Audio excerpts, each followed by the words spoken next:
Welcome to DTU Studio and to this podcast series where we continue to interact with some of the most distinguished people associated with Delhi Technological University. Today we have with us Mr. Sunil Tandon, an accomplished leader, entrepreneur and philanthropist who's our alumnus from the 1975 Mechanical Engineering batch of the erstwhile Delhi College of Engineering.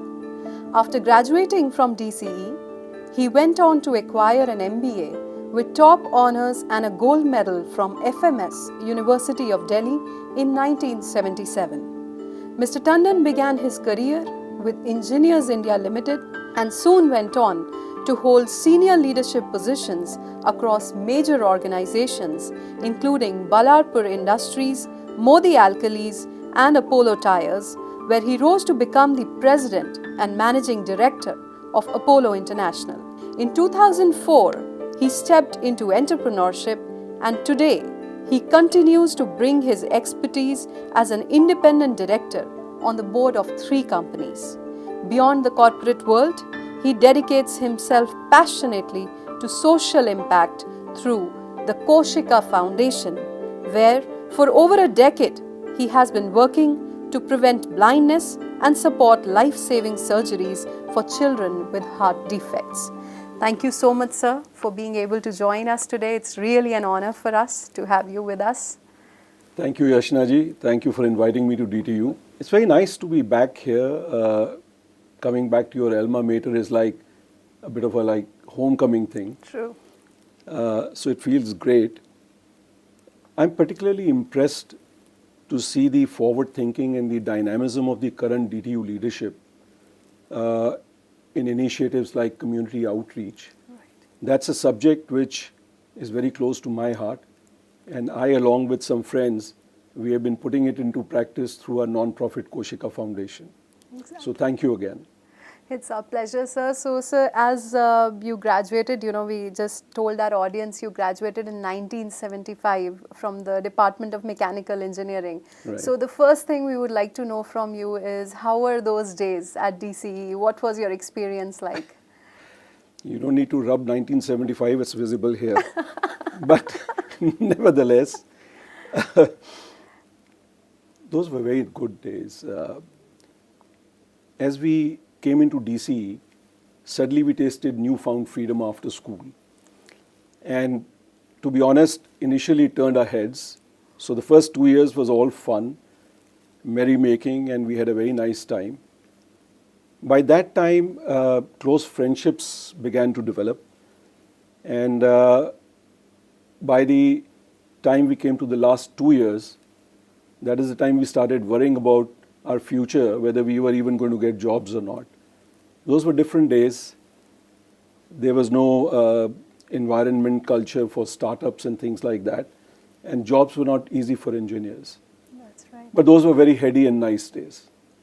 That's wonderful. And what you said, I think even our current students can totally correlate with that. What you said, nothing has really changed. But yes, you're right in terms of the opportunities and, the startup ecosystem. They have many more opportunities these True. days. So you were in a lot of corporate places. But then later on, you got associated with this foundation called Koshika Foundation. So we would like to know from you, being a corporate person, how did this idea actually take its shape?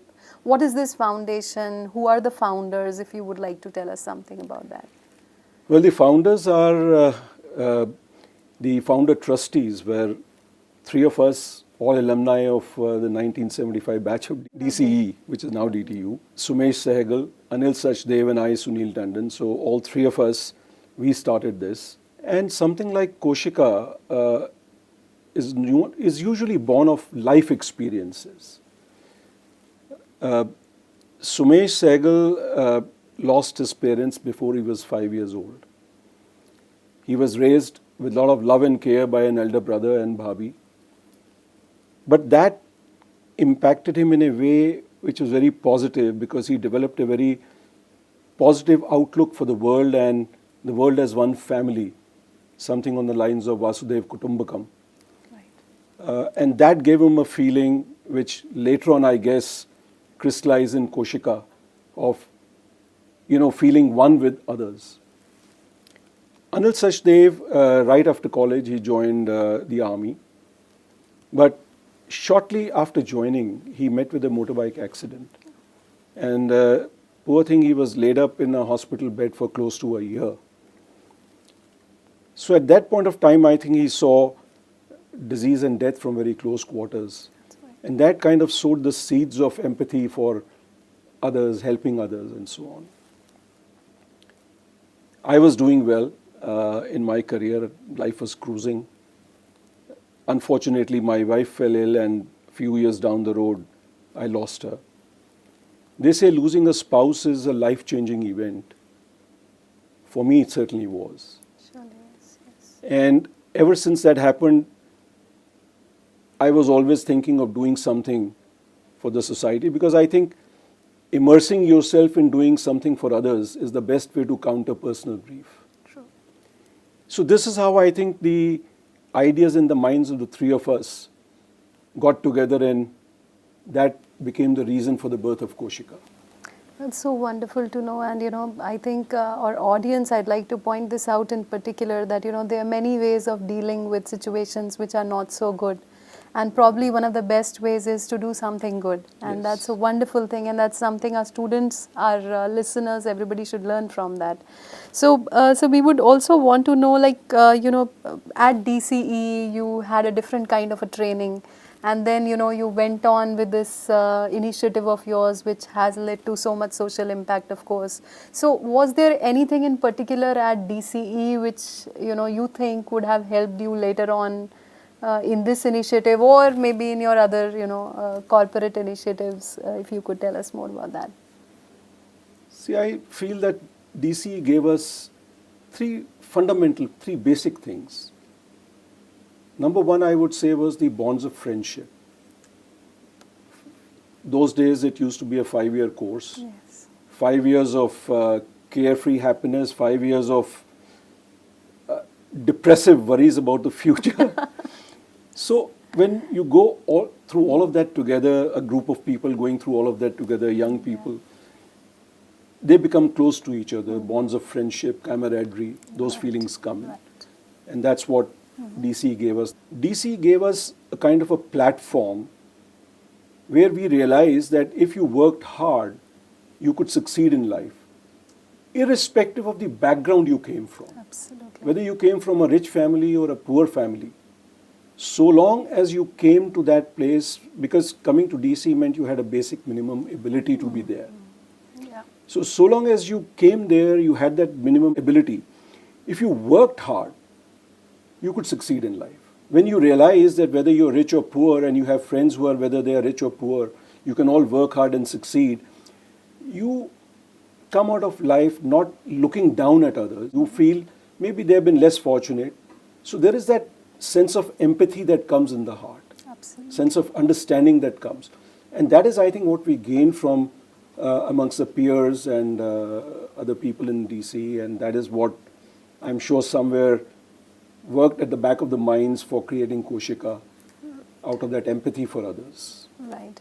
Thank you so much for sharing that part with us. And so I think I would like to emphasize this for all the students, that, hard work, as you highlighted, is something which really doesn't have an alternative in any sense. Absolutely. So, that is something that you take from any place with you for life. And the value of that can never be emphasized enough.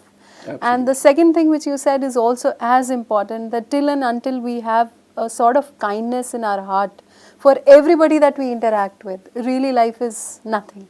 So that is very wonderfully highlighted by you.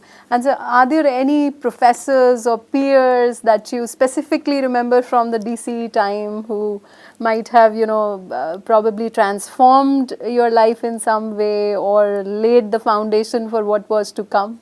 Well, professors we still remember with a mix of trepidation and love,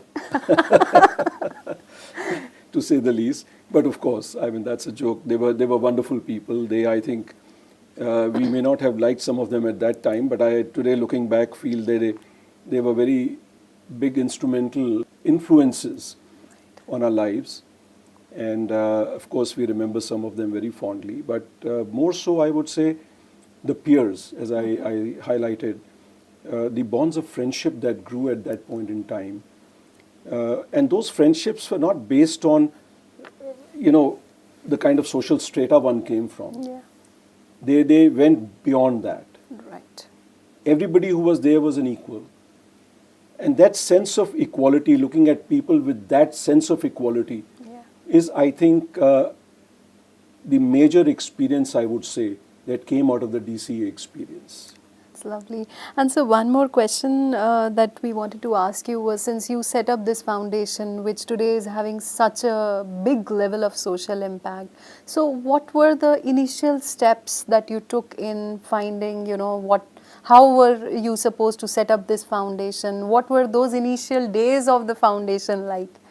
How did this idea come about, and what probably the challenges you faced during that time? We would like to know about it. See, three of us and some other friends, in fact, also alumni of DCE 1975 batch. I mentioned about friendships, and those friendships have survived 55 years now and still counting. Wow. Proud to say that.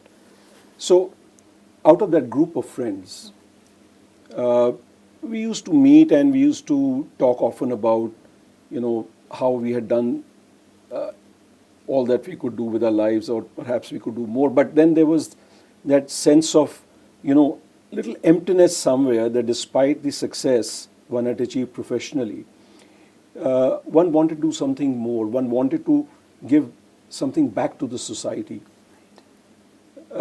We often discuss that, and we always felt that we should do something. We used to, in our own ways, individual ways, donate something little bit here and there. But then we always felt that bringing it on a common platform would give us the possibility of doing it in a bigger way. Right. So initially, when we started with Koshika, all these thoughts came up. One of the major things initially was the decision to form a public charitable trust. We were not very keen on doing that, to be honest, and the reason was simple, because it required tremendous effort to meet compliances. There are multiple compliances for non-profits in our country. Things like accounting and all, we had never done that firsthand. I mean, we, of course, had run companies where there are some people doing accounts and finance and things like that, but we had not done it ourselves. So those kind of things, typically compliances, was a major challenge. Another challenge which was there was forging partnerships with hospitals. We had decided to go in for surgeries because we thought that surgeries are something which are quantifiable. And if we are collecting money from people, we wanted to have an impact that could be quantified and that was visible. Right. Because only if it was quantified and visible would it carry credibility. So coming from that angle, when we thought of getting into surgeries, we had to forge partnerships with hospitals. We had no background in either healthcare sector, all three of us.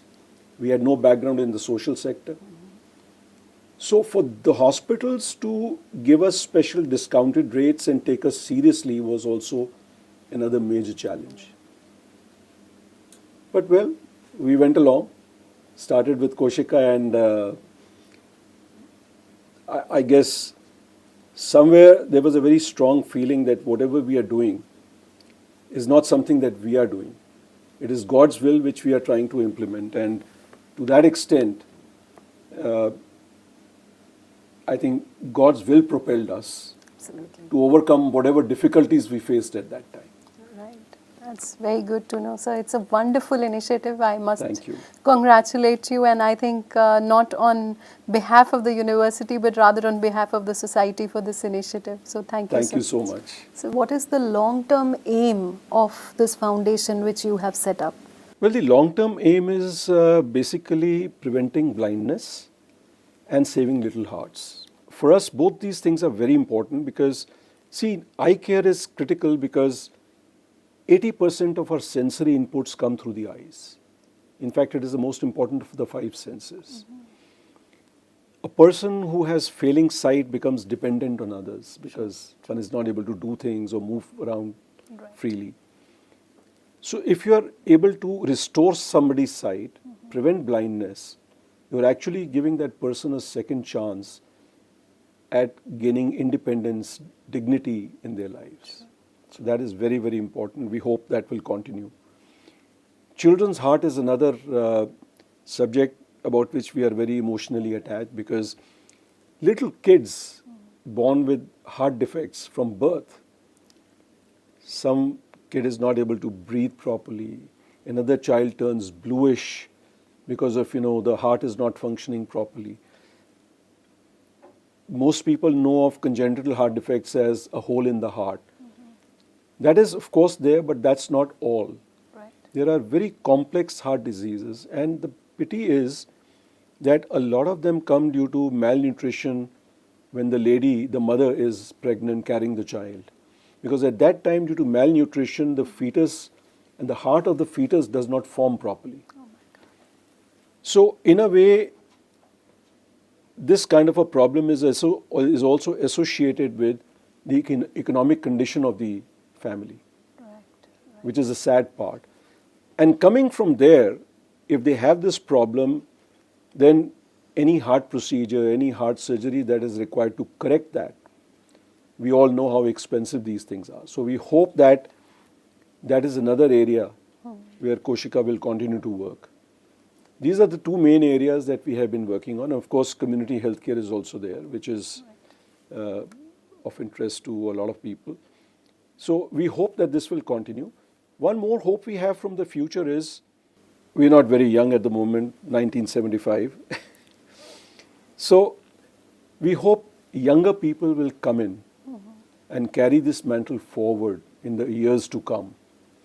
Because it's a very good platform that has been prepared, that has, I would say, come around by God's will. And it will be sad if this was to sort of get over with, once we are out of the picture. So we would very much want the younger set to think and come in and see if they can carry this torch forward.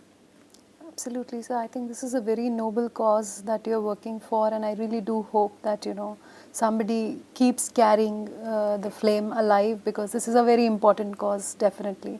So when you started this foundation, what was the kind of support that was available for you? Like, technically maybe, emotionally maybe, whichever way. So what kind of support did you have at that point? I mentioned the reasons why we started or where the seeds were sown, and you can understand, obviously, we started with a lot of emotions. Yeah. Rest of the support, whether institutional or otherwise, we obviously had no experience, like I said, either in healthcare or in social sector. But we were able to connect with a lot of NGOs at the top level, thanks to Sumesh's wife, who has been working in the social sector for decades now. And she was very helpful in connecting us with people in the social sector, in NGOs, both Indian and international. So we talked to them, listened to their advice, their experiences, soaked in a lot of that.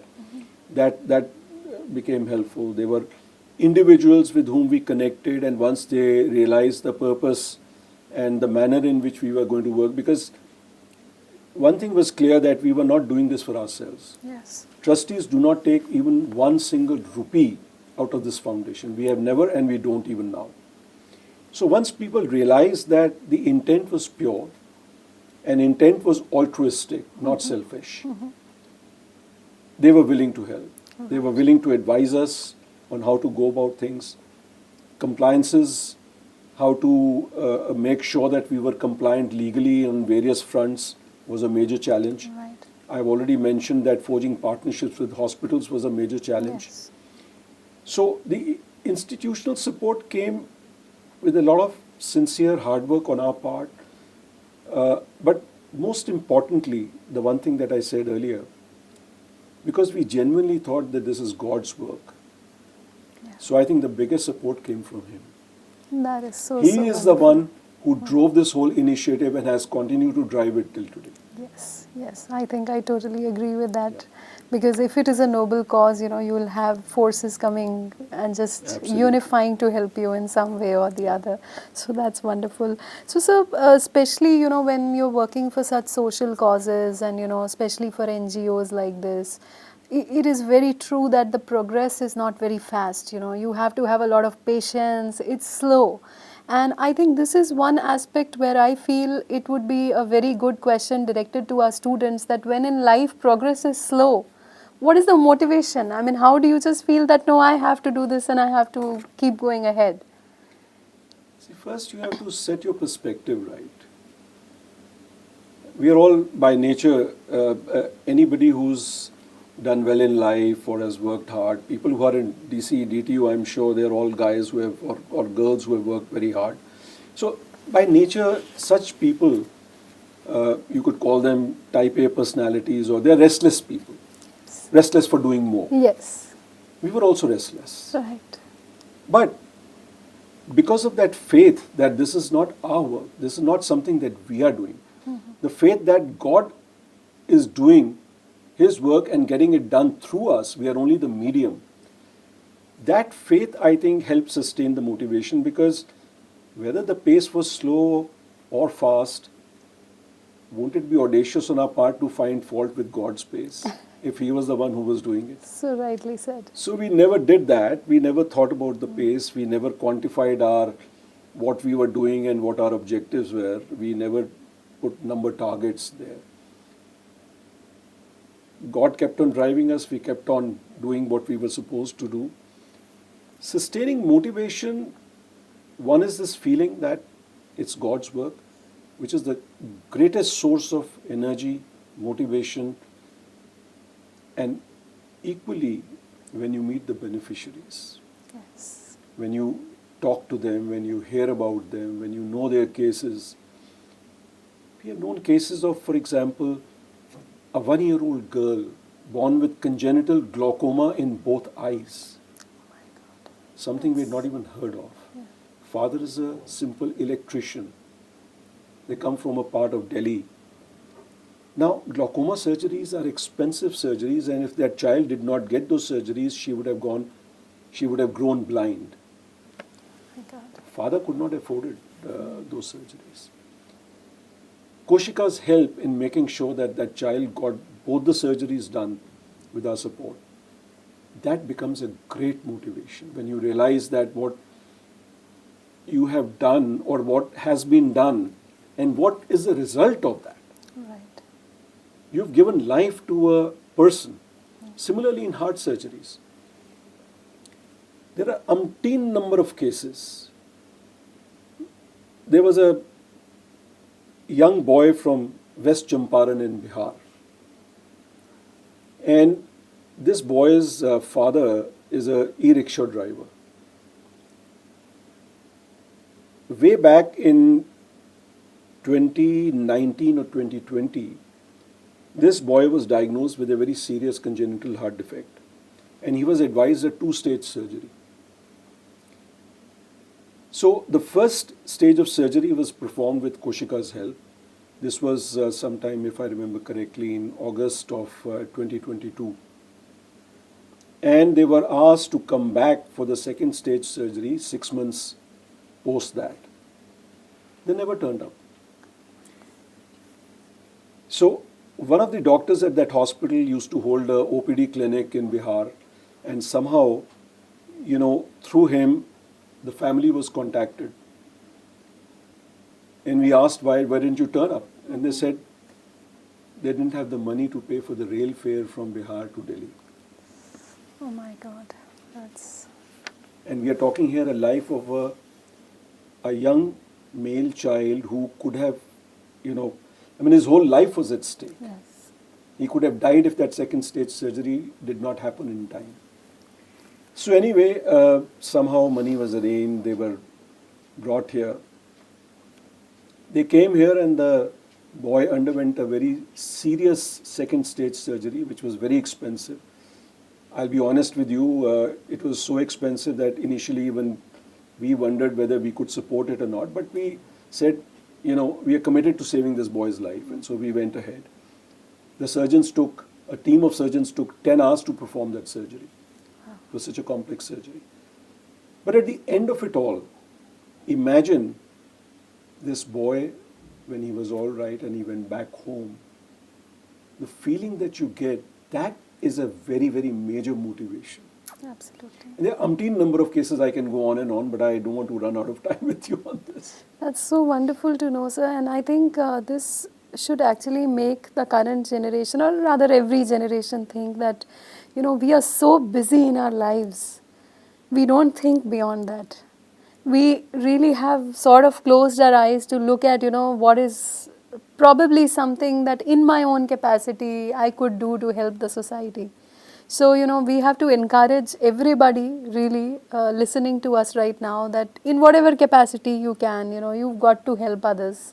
Absolutely. That may be just as small as helping a friend do his studies, or as big as, what you are talking about. Important is helping selflessly. Right. You have to have the intent. You can do the smallest thing, but if you do it selflessly, absolutely, it's as good as doing the biggest thing selflessly. True. I think the key here, the operative word is selfless. Selfless, yeah. And another very wonderful thing that you put forward for everybody was that, life is not about running fast. So it's not about the pace, till and until you know that you're going in the right direction and what you're doing satisfies you, that, I'm doing something good, I'm going in the right direction. That's really enough. So that's a wonderful message again for our students to learn from. So I think in part you've already answered the question, but still because, I intended to ask it, so I will still ask it, that what is the impact that you see that your foundation has created overall, if you could tell us something about that. Well, in this journey of 11 years, we started in end February of 2014. So in this journey of 11 years, Koshika has touched almost 330,000 lives so far, a little over that. We started small. I remember in the first month was April 2014. We started with 100 eye surgeries. And today, with God's grace, Koshika supports more than 1,000 eye surgeries each month. Wow. In different parts of the country. It's not confined to only one city or one part of the country, in different parts of the country. Half of the children in India who are stricken with eye cancer lose their lives. God. And out of the remaining half of that means if we start with 100, we're talking of 75. Half of those lose sight, they lose their eyes. The eyes have to be taken out. Because the cancer is in the form of tumors at the back of the eye, progressing through the optic nerve to the brain. It's a very deadly thing. So in India, the rate of saving of children's sight and life is only about 25%. Internationally, it is 95%. My God.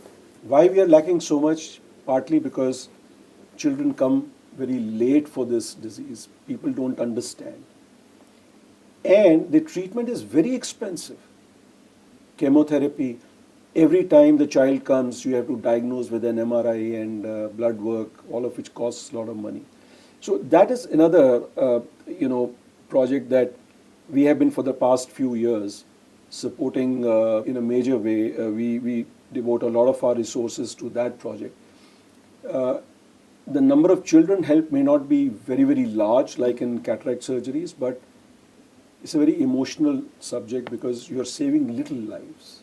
Right, that is true. So I think if you see all of these activities, you realize that the impact is both in numbers as well as in not just quantitative but also qualitative. Right. So, sir, are there any other DCE alumni also who are currently associated with you? Many.